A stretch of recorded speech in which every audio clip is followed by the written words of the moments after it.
Hey friends, it's Laura and I'm just giving you a peek at a rainy fall day. It's overcast. Enjoy the sound of the drizzle of that rain while we're getting ready to take a look at a 1935 Corona Silent perfect writing tool for a nice overcast rainy day. All right, let's go take a look. Okay, it's time for our tutorial video for this beauty. Can you hear the rain outside? I'll be quiet for a second.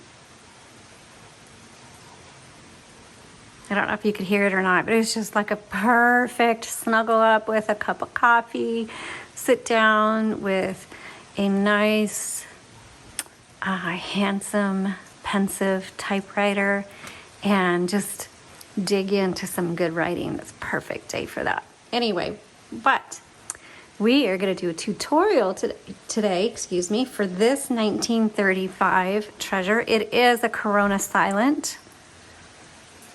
Sorry, when I open the top, I don't get it down all the way. So you can see the logo here on this 1935. It says L.C. Smith and Corona, but up here it just says Corona. And you can see the silent logo. This is a flat top. The flat tops are just very, very elegant and handsome, I think. Okay, so let's take a look at the tutorial video. Not the video, we are making the tutorial video. So we're gonna start with the back and work our way forward. I'm gonna lift this up. By the way, we have non-slip pads on our website, so you can visit us at jotandtittletypewriters.com. That's how you support these free videos for you guys, and also by subscribing and liking, please, and thank you. Okay, so there's a Corona logo in the back. Here is where you set your tabs. I call these tab keys. You just pull them out. That's what it looks like. And then you just, there's all these grooves, and you just pick which one you want to put in and pop it in there. This one has 1, 2, 3, 4, 5. There's normally 6. But it's great if you find one with 6. It's not always often. Sometimes they just come with 1. Okay, and then this is where your margins are, and I'm going to show you. I'm going to put this back down and show you the margins. Okay, so to set your margins, you just flip this top thing over, back plate, and you just press and drag. Okay, that's how you do your margins. Put the plate back. Also, here's your paper holder. Voila. And this is your paper guide. And this is very handy for loading paper in the same spot. If you're using smaller pieces of paper, then you can load in the guide that way. Here is your paper release, and I'm going to show you that in a second. Your carriage release is going to be the silver levers behind the roller handle. This one has a very petite sounding bell, but the bell is going to go off just before you hit your margin. It's just letting you know, hey, your margin's coming up. You're gonna have to hit this return handle. Or when you get to the margin, you can hit the margin release, and then it'll let you keep going. Okay, over here on the left side is your line selector. So this feels like it's double. Yep, so here's single. Here's double. Okay, I'm gonna move, and then this is for your actually, let me go ahead and I'll load a piece of paper. Here, we'll load this one. So to load your paper, it just goes right behind the roller. You don't have to push it down, just set it there, turn the handle. That'll pull it right through. And mine is nice and even, but if it wasn't even, then that's where your paper release comes in handy. You pull that forward, and then it releases the tension on the paper, and you can adjust it. Also, when you're done, you pull that forward, and then you can you know, release the tension on the paper and then pull the paper out. These little guys kind of help keep the paper taut against the roller, so you don't want any air pockets behind there because it makes this slapping noise and it just doesn't imprint very well. Okay, off to the left, and the reason is we want to pop open this top and we don't want this handle to get in the way and scratch this beautiful finish. So you just pop the top.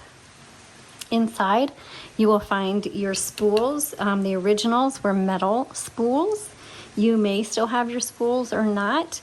If you don't, no fret, you can order spools with fresh ribbon on our website at jotandtittletypewriters.com.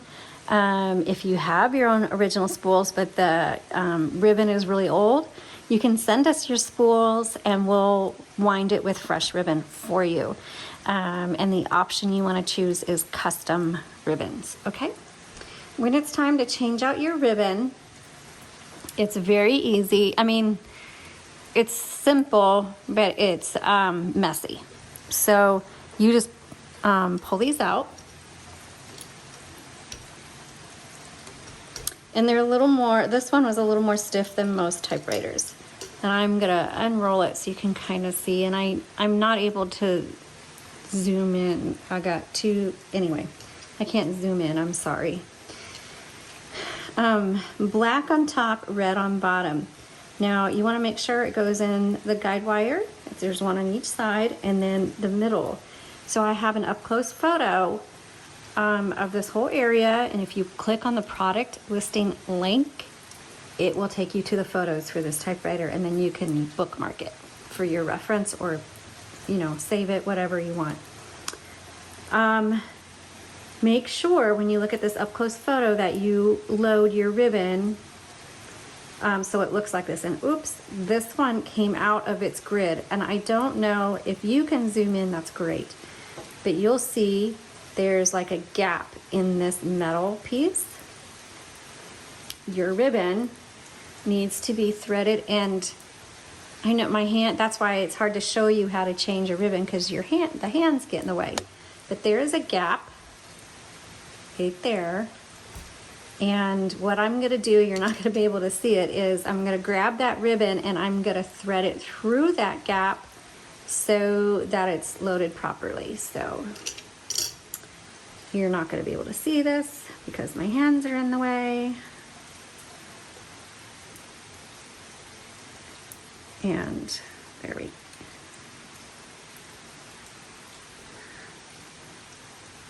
Okay.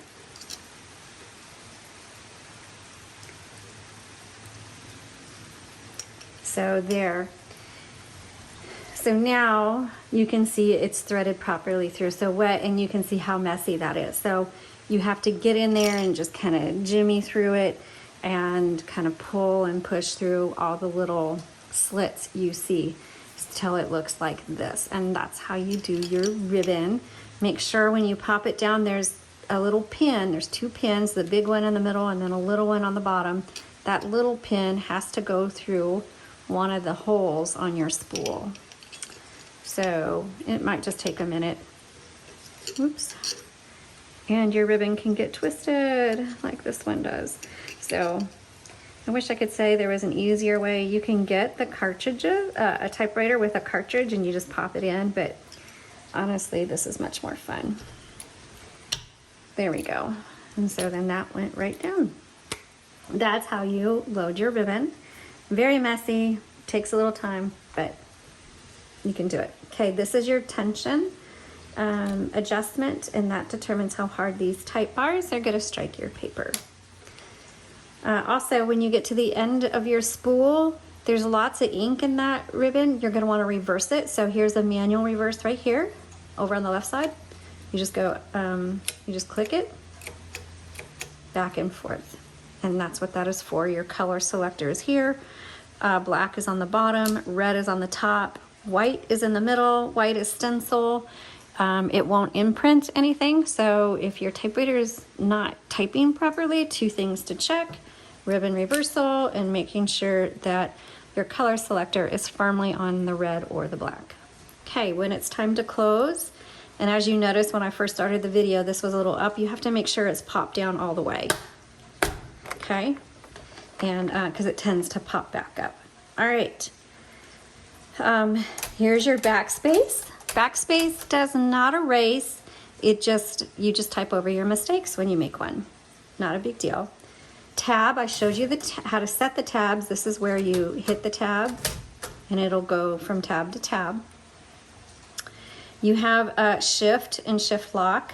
So you just press down to shift to do all caps. You do the shift lock, and then you just press down where it says floating shift and press down on that and it releases it.